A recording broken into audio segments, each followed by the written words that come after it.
Bonjour à toutes et à tous et bienvenue dans Jeux Vidéal, votre émission hebdomadaire sur l'actualité du jeu vidéo. Et du coup, pour la semaine 38, on va partir directement pour parler des actualités.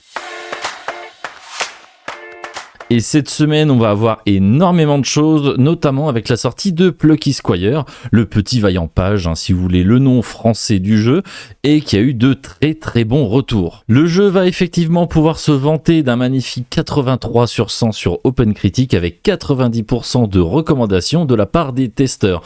C'est pour rappel un jeu de plateforme, mais tout va déjà prendre place dans un livre, et on va jouer un personnage en fait qui va pouvoir s'échapper de ce livre, un peu comme ce qu'on avait dans Mario Odyssey, j'avais déjà parlé du jeu, et on va pouvoir entrer dans des mugs, dans des murs pour retrouver ce gameplay 2D, et tout ce qui va être hors des parois et hors du livre va être un gameplay purement 3D plateforme.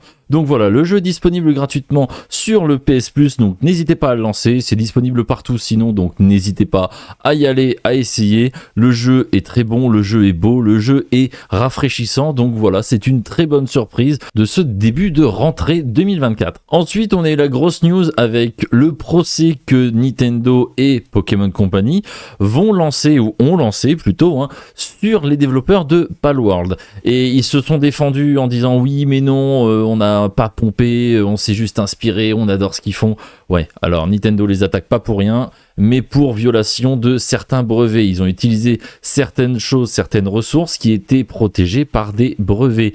Et dans ces cas-là, il n'y a pas match en fait, ils ont tort, un point c'est tout.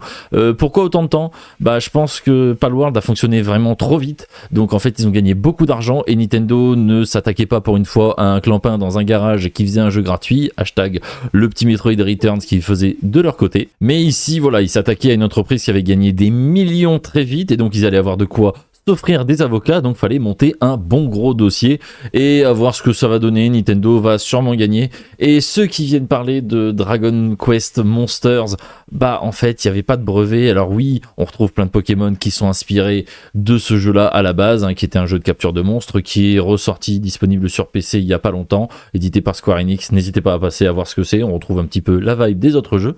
Mais ici, du coup, tout ça a été déposé en brevet, et si en fait le brevet, par exemple, Nintendo l'avait déjà fait avec la croix directionnelle. Ils avaient déposé le brevet d'une croix directionnelle et c'est pour ça que depuis, Sony aurait pu changer, mais sur la PlayStation 1, vous n'avez pas une croix, vous avez des boutons qui sortent, mais en fait la croix est cachée dans la manette. Ils ont gardé ce design si vous avez une PS3, 4, 5, même 2, enfin voilà, ils ont gardé ce design là, mais à la base, à l'origine, c'est un brevet qui a été déposé là-dessus. On a aussi eu d'autres brevets dans le jeu vidéo, comme par exemple BioWare qui avait déposé le brevet du choix dans l'histoire, donc un choix de dialogue de façon circulaire, donc c'est pour ça que dans tous les autres jeux, c'était des lignes de dialogue parce que BioWare avait déposé un brevet là-dessus. Donc voilà, on peut breveter beaucoup de choses, mais pas tout et n'importe quoi. Par exemple, un gameplay ne peut pas être breveté. On peut faire des Doom-like, on peut faire des GTA-like, on peut faire des Pokémon-like, Animal Crossing-like, tout ce que vous voulez des Mario Kart, et un gameplay ne peut pas être déposé. Par contre, il y a plein d'autres choses, comme ce que Nintendo a fait, qui peuvent être déposées, et dans ces cas-là, en fait, si on donne pas des sous-sous à la personne en question, on est en tort et on va payer très cher. Et je pense que Palworld va payer très cher. Ils ont les sous, mais il faut aussi savoir que le studio, moi je le porte pas forcément dans mon cœur. Si vous vous renseignez sur ce qu'ils ont fait un petit peu avant, par exemple Craftopia, ils pompent à droite à gauche des jeux, ils font un truc très peu original. Et au final, le tout fonctionne ou pas. Palworld, c'est vraiment le premier jeu qui a extrêmement bien fonctionné. Ça reste un jeu d'usine, de gestion de ressources avec de la capture de Pokémon. Et c'est pas vraiment un copier-coller, mais au niveau des designs, en étant tout à fait honnête, ils auraient vraiment pu faire un effort. Et là, c'est vraiment de la flemme. Et qui paye cette flemme, c'est bien fait pour eux. La news suivante, on va avoir la PS6, parce que maintenant que la PS5 Pro est sortie, tous les influenceurs de merde viennent nous rabâcher les oreilles avec la Switch 2 et la PS6. Faut bien avoir des news de merde à diffuser partout. Ça fait du clic, ça fait du buzz, c'est des infos qui sortent de nulle part par des leakers qui sortent de nulle part. Mais ce qui est sûr, c'est que la PS6 contiendra du matériel AMD. Parce que Nvidia a perdu face à AMD dans les négociations avec PlayStation. Et tout simplement parce qu'Nvidia voulait une trop grosse part du gâteau. Voilà, ils aiment l'argent, Nvidia, ils roulent sur tout ce qui est PC. Les gens ne jurent que par Nvidia. Alors que en fait AMD s'en sort très bien de son côté. Et le rapport puissance-prix est vraiment beaucoup plus intéressant chez AMD. On a beau en dire ce qu'on veut, c'est comme ça, un point c'est tout. Et l'excuse un petit peu bidon de Sony, c'est que en fait AMD va permettre de rester sur à peu près la même architecture de la PS5 à la PS6 et donc permettre un peu plus facilement de la rétrocompatibilité. Et en fait, quand on regarde ce qui se fait ailleurs, la rétrocompatibilité de la Xbox 360 et de la Xbox première du nom sur la Series X ou Series S, en fait, c'est un émulateur. Donc Sony pourrait faire largement la même chose et ils font juste pas d'efforts et ils vont juste payer moins, rapporter plus. Et Sony aime les sous, toutes les grosses entreprises aiment les sous, mais bon, c'est pour les joueurs, force the payer, comme on dit, avec cette rétrocompatibilité qui n'est qu'une excuse pour brasser plus de pognon. On va ensuite passer à rester un petit peu dans l'univers PlayStation parce que ça en était un petit peu rattaché à Black Myth Wukong qui a un DLC qui est en route. Voilà, c'était confirmé par le développeur. On a pour le coup pas vraiment d'informations sur le contenu, la durée, la date de sortie, mais voilà, ils ont prévu d'en faire un. Donc c'est plutôt cool en espérant que ça prolonge un petit peu l'univers du jeu et qu'on puisse encore passer un peu de temps dessus. Le jeu a très bien marché, le jeu était plutôt bien fini. C'est pas forcément des gros jeux magnifiquement AAA de tous les côtés, ça ressemble un petit peu à Space Marines avec un jeu qui s'offre un scope un petit peu plus limité. Ça évite de faire ce qu'on voit dans les open world ou les AAA en ce moment, c'est-à-dire des jeux qui essaient de tout faire et qui font tout assez mal. Starfield, Star Wars Outlaws, ça reste des jeux qui étaient quand même très très riche, il y avait plein de gameplay différents, plein de features d'intégrer, mais toutes ces features étaient vraiment bancales et il n'y en a aucune qui arrivait à vraiment satisfaire le public. Et alors que par exemple vous prenez Space Marines, ça reste un Gears of War et rien de plus, donc c'est l'univers Warhammer 40 000 qui est incroyablement bien retranscrit ici, mais ça reste pour le coup un TPS bourrin avec du sang, de l'hémoglobine, et il y a même cette petite touche qui nous permet de regarder les points d'intérêt qui est repris intégralement de Gears of War et qui dynamise un petit peu les scènes et qui permettent un petit peu aux développeurs de maintenir l'intérêt sur certains points à certains moments, parce que le problème dans les open world ou dans les jeux plus ouverts, il y a des choses qu'on loupe parce qu'on regarde pas, on n'a pas l'écran tourné au bon endroit au bon moment, et inversement il y a des choses qu'on arrive à voir que les développeurs n'avaient pas forcément prévues. On a moins cette impression dans un jeu comme Zelda parce qu'il est vraiment ouvert et on a l'impression que Nintendo a pensé à tout, c'est un truc de malade, mais dans la plupart des mondes ouverts, les scènes on peut passer à côté, louper une chute, louper des morts, louper un élément important, pas forcément de l'histoire, mais que le studio voulait nous présenter à ce moment-là. Et là ici avec des scopes un petit peu réduits, ça reste du couloir, ça reste tout ce qu'on veut, mais entre Black Myth Wukong et Space Marines, on a vraiment un autre type de jeu bien plus nerveux, et ce serait bien que tous les jeux près de cette voie-là soient des jeux un petit peu moins chers, un petit peu plus ciblés, et on prend vraiment un pied monstre où c'est pas une purge à finir, ça fait pas 8650 heures pour dire de rentabiliser son achat ou pour dire qu'on reste dessus à passer des microtransactions et à rapporter encore plus d'argent au studio. Voilà, c'est mon point de vue, mais j'espère vraiment que les jeux vont plus aller dans cette direction à partir de maintenant. Les grosses entreprises sont toujours un peu lentes, c'est un peu comme braquer avec un paquebot, c'est ce qu'Ubisoft essaie de faire, ils essaient de se renouveler un petit peu, mais bon, ils sont partis dans une direction, et tant que la grosse boîte tourne et change de cap, et le braquage est plutôt complexe, plutôt long et plutôt compliqué. En restant dans les news et dans les DLC, on a aussi le DLC de Starfield qui s'est un petit peu plus dévoilé.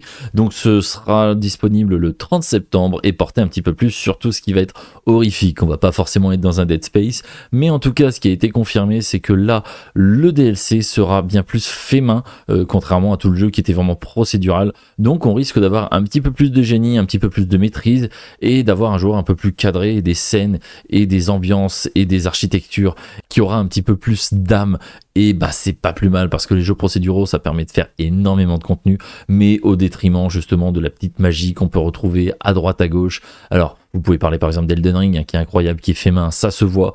Par contre les gens ont dû cracher du sang pour faire le jeu parce que quand on voit la richesse de ce qu'il compose, c'est n'importe quoi. Tous les jeux ne peuvent pas arriver à ce niveau là, et avoir un Starfield qui reprend les bonnes bases, qui se remet sur le droit chemin, ça peut vraiment être cool, et je pense que le jeu d'ici quelques années sera un banger absolu et sera totalement une référence dans le space opéra, et ça viendra rejoindre un petit peu Mass Effect, même si ici on est sur un open world, mais ça va vraiment satisfaire énormément de joueurs. Donc gardez le jeu en tête si vous ne l'avez pas fait, et n'hésitez pas à y retourner. Le DLC vaudra 30€, je crois, c'est un petit peu cher, mais à voir ce qu'il y aura réellement, ce que le jeu va proposer. On va encore une fois rebondir sur le sujet et des microtransactions cette fois, et on va parler de Diablo 4, parce que Diablo 4 c'est un jeu que tout le monde a qualifié de dead game à sa sortie, auquel personne n'allait jouer, auquel personne n'allait continuer de jouer surtout, Et ben Diablo 4 a rapporté plus de 150 millions de dollars simplement avec les microtransactions. Donc le modèle économique sur lequel tout le monde crache, et moi le premier, bah fonctionne, et en fait bah malheureusement ils ont raison de le faire. Et vu que ça rapporte des pépettes, parce que là on parle quand même de 150 millions de dollars pour un jeu que tout le monde disait voilà qu'il était mort, qu'il allait être abandonné, bah en fait bah ça suffit, il n'y a pas forcément besoin de milliards de joueurs, il y a le DLC là qui va arriver fin d'année, qui va intégrer un nouvel arc de campagne, un nouveau chapitre, hein, comme ils aiment le faire, une nouvelle classe, nouveaux ennemis, environnement, enfin voilà, j'ai participé, j'ai joué un petit peu au jeu, pas non plus de trop, je l'ai pas poncé, je l'ai pas torché, je l'ai pas terminé, mais je le fais en coop avec madame et le jeu se joue très bien, le jeu est beau, il y a plein de classes qu'on peut faire, enfin voilà, c'est vraiment varié et c'est vraiment super sympa. Disponible dans le Game Pass, donc moi personnellement je vous le conseille encore une fois. Je vous l'ai dit, on a énormément de news, donc on va pas s'arrêter là. On a eu des pseudo-informations sur un Battlefield 6, hein, donc vous prenez ça comme argent comptant ou non, c'est surtout des liqueurs. Et apparemment, Battlefield 6 va se passer dans une ère moderne, un petit peu comme BF3, BF4, donc ça veut dire un futur assez proche. Et ce qui m'énerve en fait avec Battlefield, c'est que tout le monde crache sur Battlefield 2042. Je suis d'accord, à sa sortie, il y avait des problèmes. Le Bloom est vraiment chiant hein, au tout début. On vidait vraiment des chargeurs sur les ennemis et la dispersion, le Bloom en fait c'est ça. C'est la dispersion des balles en continuant de tirer. Vous avez des schémas de recul sur Apex par exemple où vous allez tirer, votre arme va faire un certain schéma et vous allez devoir le reproduire pour tanker et diminuer un peu cet effet de recul. Le Bloom c'est pas ça, le Bloom c'est à dire que votre curseur est au même endroit mais en fait la dispersion des balles va se faire autour de ce point et vous allez perdre en précision et au début du jeu c'était catastrophique, le jeu était buggé, enfin voilà il y a plein de trucs qui me convenaient pas et j'ai commencé à jouer à partir de la fin de la saison 1. Et le jeu est vraiment trop bien et depuis il se tient très bien et là actuellement vous pouvez lancer le jeu, il y a plein de monde dans des games, vous allez trouver des parties pleines et il n'y a aucun souci, le jeu est équilibré, le jeu est varié, le jeu est épique, les maps sont trop bien, quel que soit le mode de jeu, tout a été équilibré, les maps ont été retravaillées, donc vraiment ça c'est devenu un excellent FPS et un Battlefield digne de ce nom-là. Donc tous ceux qui pensent que le jeu est vraiment mauvais n'ont pas relancé depuis extrêmement longtemps je pense et attendent le 6 avec impatience, le 6 sera sûrement cool, il sera prévu normalement pour 2026 je pense avec ou fin 2025 enfin voilà on sera dans ces eaux là et avec un reveal peut-être au Games Award peut-être plus tard dans l'année vers mars, en tout cas il va pas falloir attendre des années non plus pour entendre parler de ce Battlefield 6 ou en tout cas du prochain Battlefield. On va rester cette fois dans les FPS compétitifs online avec The Finals. Je sais que très peu de monde joue à The Finals, moi j'aime vraiment énormément.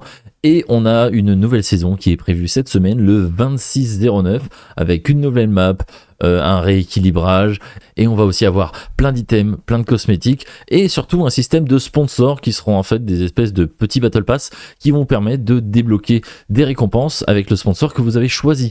Donc c'est plutôt rigolo, surtout que l'univers s'y prête bien, et The Finals, pour information, donc c'est un FPS compétitif, tout est destructible, fait par des anciens de Battlefield, et ce que j'aime beaucoup dans le jeu, donc tout est destructible, on peut arracher totalement un bâtiment, des façades, des murs, passer à travers avec des capacités, et le mode de jeu préféré pour moi c'est le 3v3v3, donc ça c'est le mode un peu classique non classé de saison, donc vous avez 3 équipes de 3 qui vont s'affronter et l'objectif va être de récupérer des caisses d'argent, les mettre dans des banques et cette banque va mettre un certain nombre de minutes à se verrouiller et à valider l'argent, et l'argent sera injecté à l'équipe qui possédera la banque à la fin du compteur. C'est-à-dire que si vous allez chercher la caisse, vous la mettez dans la banque, vous attendez 1 minute 50 et qu'en fait au bout de 10 minutes elle se ferme, bah si quelqu'un vient vous la piquer au dernier moment, bah vous avez fait tout ça pour rien, c'est eux qui ont les points et pas vous. Et le mode classé, c'est un espèce de mode par tournoi.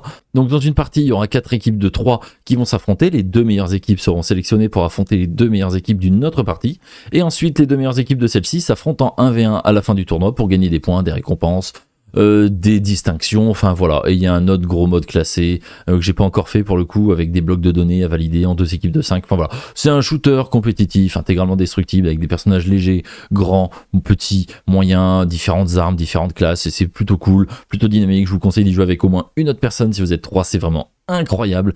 Et bah du coup nouvelle saison le 26/09, c'est l'occasion de s'y mettre, c'est gratuit, disponible sur quasiment toutes les plateformes, pas sur Switch mais vous l'avez sur Series X, PS5 et PC, et le jeu sur PC avec cette nouvelle saison a été optimisé et sera bien plus performant. On ne s'arrête pas en si bon chemin parce que maintenant on va parler de la dernière grosse sortie qui a eu lieu, c'est-à-dire Final Fantasy XVI qui est sorti sur PC le 17 septembre. Et le jeu est plutôt propre, plutôt clean, mais ici on va plus parler d'une petite anecdote que j'ai trouvé drôle, c'est que le producteur a invité les joueurs à ne pas faire des gros modes déplacés ou inappropriés pour le jeu. Ça parle ici de nudité, de bikini ou de mode voilà, un peu particulier. C'est marrant que le producteur demande de faire ça parce que en fait les joueurs vont sûrement faire l'inverse.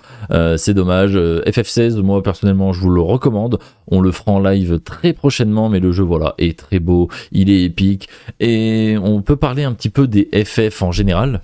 Parce qu'en fait, beaucoup de monde considère que les FF, c'est le tour par tour, les FF, c'est le FF7, les FF, c'est le FF10, les FF, c'est le FF8. En fait, tous les gens qui disent ça ont découvert Final Fantasy avec un épisode, avec un opus, et ils considèrent que la base, l'origine du jeu, c'est ça.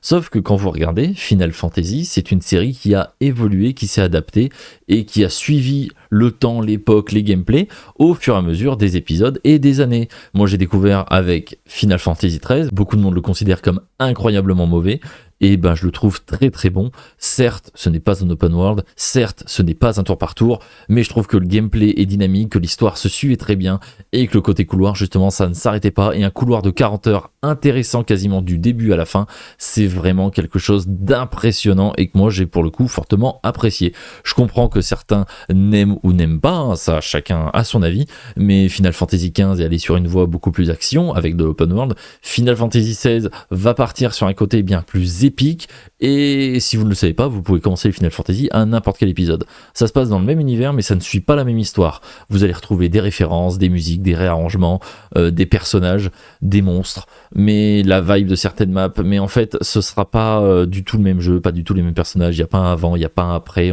Final Fantasy, voilà, c'est plutôt général, parfois c'est plutôt futuriste, parfois c'est plutôt médiéval, mais en tout cas vous pouvez commencer à n'importe quel épisode, il n'y a pas besoin de faire tous les autres pour profiter de l'univers et du jeu.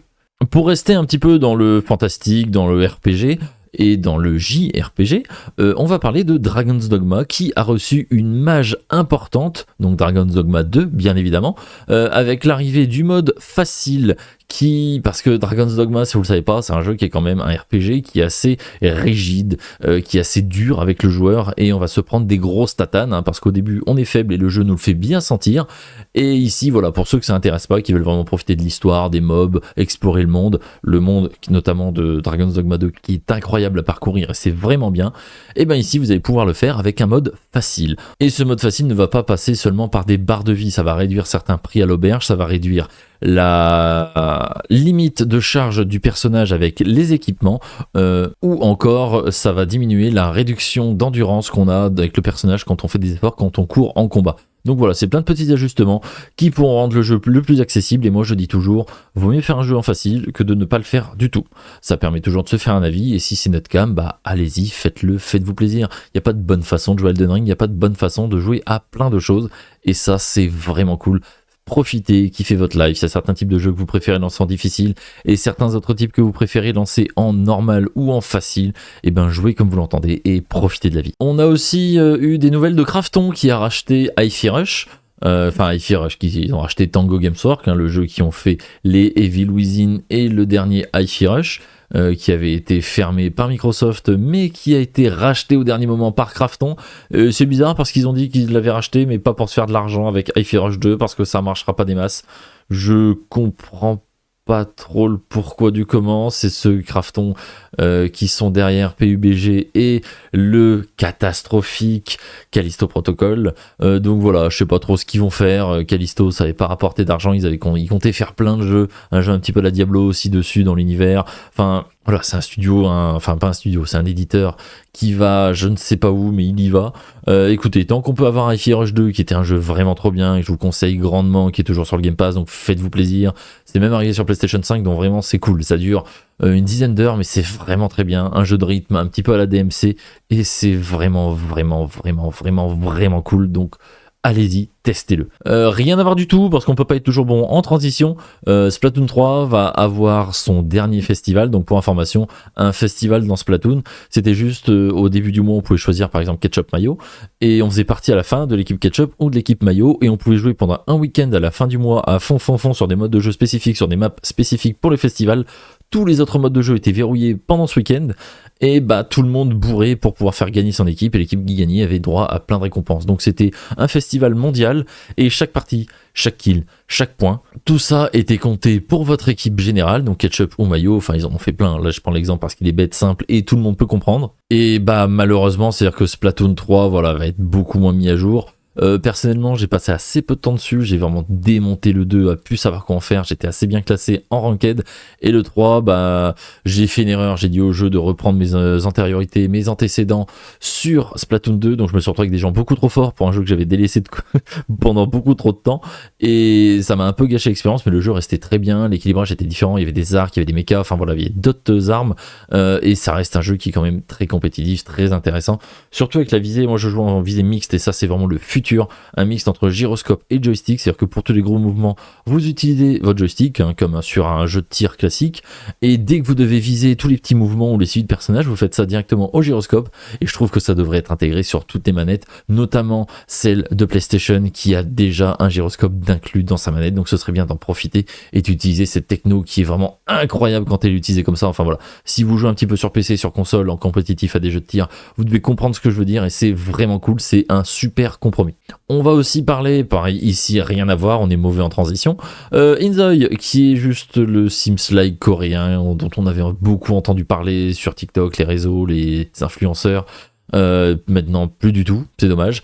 Et Electronic Arts et Maxis, donc les développeurs des Sims, se sont prononcés sur un éventuel Sims 5, hein, tout le monde les harcelait tout ça, et ils ont répondu quelque chose d'assez bizarre qui disait que les Sims ça avait été toujours quelque chose qui avançait, qui progressait, qui apportait de nouvelles choses, et que bah il y avait pas forcément d'intérêt de le faire, mais qu'ils étaient en train de travailler sur une nouvelle façon d'aborder les Sims. J'ai pas trop compris ce que ça voulait dire, je suis pas sûr que eux non plus aient compris ce que ça voulait dire, mais en tout cas pas de Sims 5, voilà, ça c'est clair. Il y aura autre chose, je sais pas s'ils sont vraiment en train de plancher dessus, parce que Maxi ils sont un peu à la masse. Les Sims 4 ça rapporte quand même toujours beaucoup d'argent, ils ont perdu SimCity qui est totalement un four qui fonctionne plus et qui a été remplacé par City Skyline, donc voilà, Maxi existe toujours chez Electronic Arts, on sait pas où ils vont. Ils savent pas non plus trop où ils vont, mais on risque d'entendre parler d'eux dans les années à venir avec leurs projets. On verra si c'est un four ou si ça fonctionne du feu de Dieu. Et du coup, encore une news qui n'a rien à voir parce qu'en transition, je peux pas être parfait. Hein. Là, bon, j'échoue plus souvent qu'autre chose, mais on a eu la date de sortie de Two Point Museum, qui est du coup la troisième jeu de la série des Two Point. On a eu Two Point Hospital, Two Point Campus et la Two Point Museum.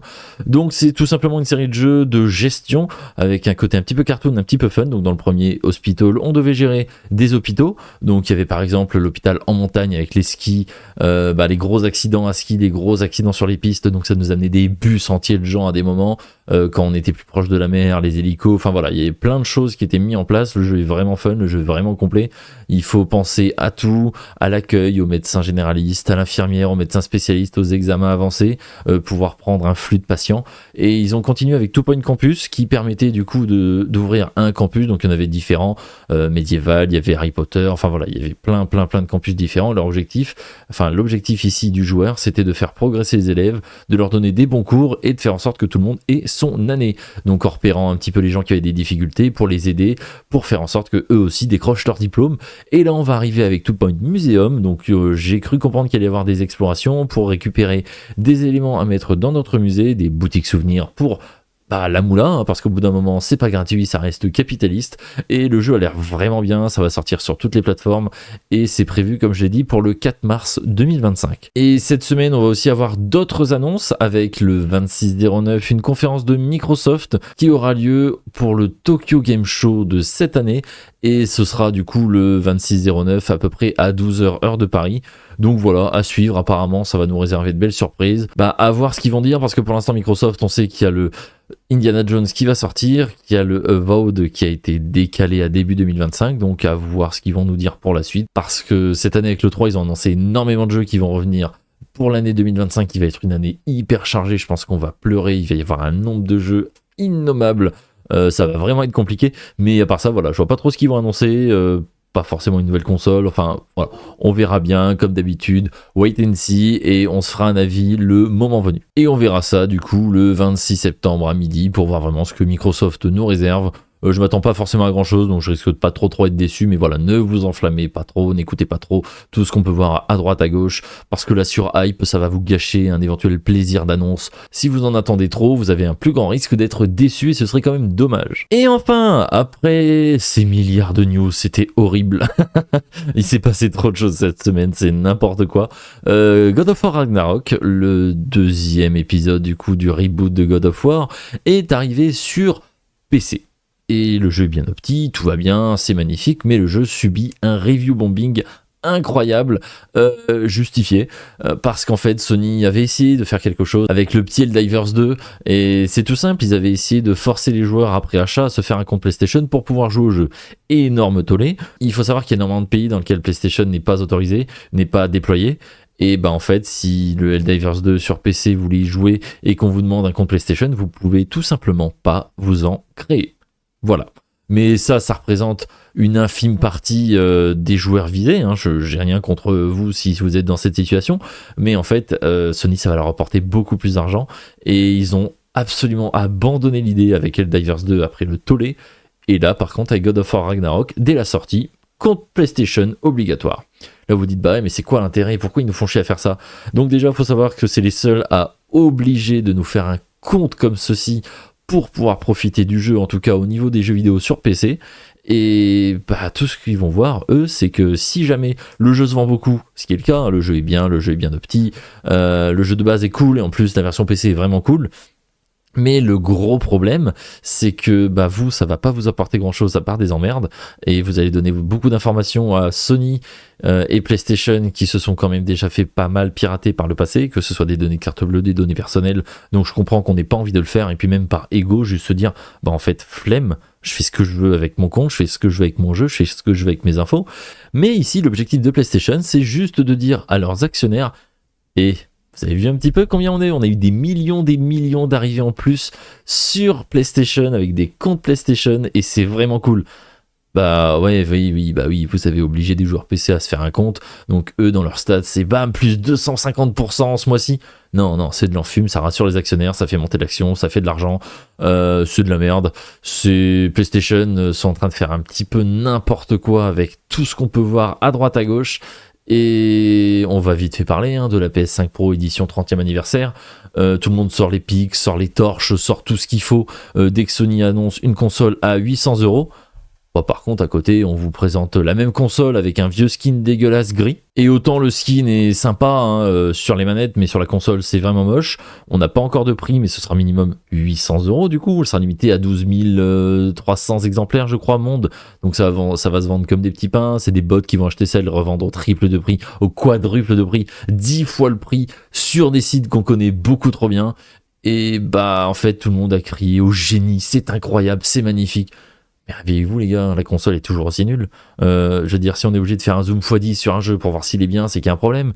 Et en premier jeu, j'ai déjà dit la semaine dernière, mais quand on veut sortir une nouvelle console bien plus puissante, la plus puissante au monde, avec le plus gros prix jamais vu, c'est idiot, bah pourquoi on montre un jeu PS4? C'est dommage, PS5 Pro, ils nous mettent en avant un jeu PS4 qui tourne enfin convenablement. Bah non, en fait, les gars, allez tout simplement vous faire foutre. Mais bon, il y a alors pas des fanboys, mais si, parce que fan, c'est pour fanatique, qui trouvent ça incroyable, qui hurlent au génie, mais PlayStation se permet de faire ça grâce à sa position dominante sur le marché. Donc imaginez si un jour Microsoft se retire et qu'il y a monopole, bah bon courage pour votre portefeuille et votre amour-propre, parce que ça va vraiment vous faire mal par là où ça va passer. Et le monopole n'a jamais du bon, en tout cas pas pour les consommateurs, alors que la concurrence oui. Donc priez pour que Microsoft reste dans la course et arrêtez de démonter des marques, et arrêtez de surprotéger des marques à qui vous ne devez rien en fait. C'est juste là qu'il est le vrai problème. Vous avez le droit d'être fan, mais ça reste une entreprise qui est là pour se faire de l'argent sur votre dos. Ça peut vous faire plaisir, nostalgie, ainsi de suite, je peux comprendre, on est tous pareils sur plein de points, mais il faut quand même parfois ouvrir les yeux et savoir critiquer ce qui est critiquable. Et on va pouvoir enchaîner sur la deuxième partie, c'est-à-dire les jeux auxquels j'ai joué cette semaine. Et il n'y a pas tant de choses que ça, mais il y en a quand même pas mal, dont une qui me tient très à cœur. Donc on va commencer avec Spider-Man 2 que j'ai quasiment terminé, je suis quasiment à 90% de la campagne, je ne ferai pas le platine parce que comme le 1, le jeu me fatigue, l'open world j'en ai marre, on me demande toujours de faire la même chose, je me balance, je tape, et dans les quêtes principales je me balance, je tape, et dans les quêtes secondaires je me balance, je tape, et quand je me balade, je me balance, je tape. bah flemme, vraiment flemme, le jeu est trop long, l'histoire est pas intéressante, on nous a vendu du Venom, j'ai vu Venom à 83% de la fin de la campagne, j'ai acheté la collector avec la grosse figurine de Venom, le premier trailer montrait Venom et au final on n'a pas de Venom, j'ai cru comprendre que le jeu était une intro au troisième, enfin l'intro à 80 balles, ça fait un petit peu mal par une histoire qui est pas si intéressante que ça. Le gameplay, ça fait 3 fois que je joue au même jeu, que ce soit avec Miles Morales, avec Spider-Man 1 ou avec celui-ci, bah au bout d'un moment, vraiment ça me sort par les yeux, je ne pense pas faire le troisième. J'ai donné mon avis, hein, vous avez le droit d'apprécier le jeu, c'est pas vraiment, voilà, je sais pas, dit que le jeu était incroyablement mauvais, c'est juste plein de points que moi je déteste. Et par contre, j'ai aussi joué à un incroyable jeu, hein, que j'ai trouvé vraiment trop bien, Space Marine 2, j'ai pas encore terminé, j'ai fait quelques missions. Mais l'univers 40K est vraiment super bien retranscrit et on sent qu'on pèse 2 tonnes 5 et qu'un Space Marine, c'est un Space Marine. On défouraille du tyrannide, des vagues d'ennemis, donc c'est les développeurs qui ont fait World War Z et ça se sent parce qu'on reçoit des nuées et des nuées de tyrannides qui nous foncent dessus et qui viennent pour nous croquer les mollets. Enfin voilà, c'est vraiment cool, l'ambiance est vraiment bien, le jeu est vraiment beau et j'attends un petit peu d'en apprendre plus et il faut que je refasse le 1 parce que je me suis arrêté un petit peu au milieu de la campagne, faudrait que je le reprenne, mais voilà, Space Marine 2 c'est vraiment trop bien, vous pouvez le trouver pour 50 balles un petit peu dans le commerce. C'est sorti assez récemment, il y a un mode multijoueur, des mises à jour, des nouveaux ennemis qui sont annoncés, des nouvelles opérations spéciales à faire en coop, donc voilà, c'est un jeu qui va avoir un bon suivi et on voit un petit peu plus une roadmap que sur Helldivers 2, beaucoup le comparent, mais je trouve que là voilà, on a vraiment une roadmap claire, nette et qui annonce vraiment du bon pour le jeu avec de nouveaux modes de difficulté, des réajustements, enfin voilà, ils ont déjà annoncé plein de choses. Le jeu est disponible partout, pas sur Switch, hein, sur nouvelle génération, donc Series, PS5 et PC avec du crossplay, donc vous pouvez jouer avec vos potes sur n'importe quelle plateforme et ça c'est toujours cool. J'ai aussi lancé de mon côté, ça date un petit peu, Little Nightmares 2. J'avais fait le 1, j'ai l'édition collector du 1 qui doit traîner quelque part derrière moi, et le 2, bah c'est le... Alors je dirais pas que c'est le 1 en mieux, parce que ce que je regrette c'est que dans le 1 on était vraiment dans un huis clos, c'était vraiment fermé, on savait pas où on était mais on voyait qu'on pouvait pas vraiment sortir, enfin voilà c'est un peu compliqué. Dans le 2 c'est un peu particulier, je spoil rien du tout ici, hein, mais je trouve que voilà, on a moins cette oppression, en tout cas d'un point de vue claustrophobie avec la map. Par contre on est dans des environnements totalement horribles, il y a des ennemis, c'est des super bonnes idées, ça fout vraiment mal à l'aise et le jeu est vraiment réussi en tout point. En plus surtout l'année prochaine va sortir le prochain jeu des développeurs de Little Nightmares 1 et 2 et le Little Nightmares 3. Voilà, donc on va avoir 2 Little Nightmares la même année, c'est vraiment cool. Je suis pas pour qu'il y en ait un qui soit mieux que l'autre, je m'en fous royal. Tout ce que je vois c'est que j'aurai 2 jeux qui sont basés sur un style de jeu que j'aime beaucoup, des jeux qui sont beaux, malaisants, glauques, enfin voilà, c'est vraiment cool, c'est vraiment bien. Et c'est des jeux dans lesquels on n'a pas de grosses barres jaunes sur les choses avec lesquelles on doit interagir. Et qu'est-ce que ça fait du bien. Et on n'est pas perdu parce que le jeu est fait d'une main de maître. Donc voilà, on a, je crois que c'est The Animal ou un truc comme ça pour le jeu qui a été fait par les développeurs du jeu original qui ont quitté le studio. Et bah Little Nightmares 3 qui sera jouable en coop. Le 1 était tout seul, le 2 on joue tout seul avec une IA qui prend le contrôle d'un compagnon, hein, qu'on a qui nous aide et qu'on aide aussi, et dans le 3 du coup ce sera jouable intégralement en coop avec quelqu'un et ça c'est vraiment une bonne idée. Je suis pas fan forcément des jeux d'horreur à deux, mais là ce type de jeu en question, si vous connaissez Little Nightmares, vous voyez de quoi je parle, ça peut être vraiment intéressant et créer des gros moments de panique. Et pour finir, le dernier jeu auquel j'ai joué, sur lequel j'ai passé beaucoup trop d'heures, mais ça je le savais, c'est Smite 2. Et oui, j'ai un petit peu moins de 3000 heures sur Smite 1 et Smite 2 est disponible en alpha, j'ai pu l'essayer, ça n'a rien à voir. Si vous connaissez pas, hein, c'est un MOBA à la troisième personne, donc MOBA c'est comme League of Legends, donc vous avez 3 lanes, 5 champions qui s'affrontent, on doit casser des tours des phénix et le Nexus qui ici est un titan. La particularité de Smite c'est qu'on va jouer des divinités, alors ça va de la Méduse à Zeus, au roi Arthur, à plein de personnages que vous connaissez ou non avec leur petite backstory, hein, si jamais vous voulez vous renseigner, ça permet d'en apprendre un petit peu plus sur certaines divinités de religions disparues ou autres, donc ou du folklore à droite à gauche, donc c'est vraiment super sympa. Mais ici le jeu a été dynamisé de fou, les barres de vie tombent super vite, les dégâts partent comme c'est pas permis et ça fait moins remplan-plan que le premier que j'ai vraiment adoré, donc je me suis pris quelques tatanes, là je commence à comprendre comment le jeu fonctionne après plusieurs dizaines de parties. Et vraiment, je vous le recommande. C'est un jeu gratuit. Hein. Vous avez une Fondateur Edition qui est disponible et qui permet juste d'avoir le jeu en accès même pas anticipé parce que j'ai eu la clé juste en la demandant sur leur site, mais ça vous permet d'avoir le pass de Dieu, et le pass de Dieu dans Smite c'est assez intéressant, souvent ça coûte 20 balles, et pour 20 balles vous avez tous les personnages de Smite sortis et à venir. C'est-à-dire, voilà, vous mettez vos 20 balles et vous avez tous les personnages du jeu, vous arrêtez le jeu pendant 2 ans, vous reprenez, ils ont sorti 25 dieux, et bien vous les avez, vous pouvez les jouer. Donc voilà, c'est plutôt rentable, plutôt cool. Et le jeu pour l'instant n'a pas encore de date de sortie. L'alpha est sorti à la base en août, moi j'ai pu jouer là maintenant en demandant ma clé. Et c'est vraiment plutôt cool, ce sera à surveiller, ça reste une alpha, donc il y a plein d'animations, ça fait des carrés gris, enfin voilà, c'est pas encore terminé, ils sont vraiment en train de tester des choses au niveau de l'équilibrage, parce qu'avant les personnages qui faisaient des attaques physiques ne pouvaient faire que de l'attaque physique, et les mages que des attaques magiques, et maintenant en fait ils ont mis des stats physiques et magiques à tous les persos, donc ça réinitialise un petit peu tout, ils doivent reprendre de zéro, surtout qu'ils gardent les mêmes personnages, parfois les mêmes attaques, ils en sortent même d'autres, parce que dans cette alpha, il y a déjà 2 personnages qui n'étaient pas dans Smite 1, donc c'est vraiment cool, et en plus de ça, si vous avez dépensé de l'argent dans Smite 1, et ben si vous liez vos comptes, ils vous remboursent intégralement. Je me suis retrouvé avec plus de 50 000 gemmes sans aucun problème, qui est la monnaie du jeu, l'équivalent des V-Bucks ou tout ce que vous voulez. Et ça permet d'acheter des choses à moitié prix, donc c'est vraiment pas mal. Le jeu nous arnaque pas, c'est pas juste on vous ferme le jeu, fin de l'histoire, vous perdez vos skins. Non, il nous rembourse intégralement, donc c'est vraiment cool de ce côté-là. Vous allez sûrement réentendre parler de Smite 2 dans les prochains épisodes, prochains mois au moins, parce que c'est vraiment un jeu que j'adore, c'est vraiment, j'ai perdu des milliers d'heures dessus, et c'est pas une façon de parler, on compte vraiment en milliers d'heures, et comme je vous l'ai dit, c'est gratuit, vous pouvez participer à l'alpha directement en demandant vos clés sur la plateforme de votre choix, sur le site d'I-Rez Studio directement, et par contre, le Smite 2, vu qu'il tourne sous l'Unreal 5, il ne fonctionne que sur PS5, Series et PC, voilà, dommage, et peut-être sur Switch 2, mais pour l'instant on n'a pas encore d'informations là-dessus. Donc on va pouvoir clôturer cet épisode magnifiquement par les sorties jeux vidéo de la semaine prochaine. Et pour le coup, on a pas mal de choses, mais pas énormément non plus.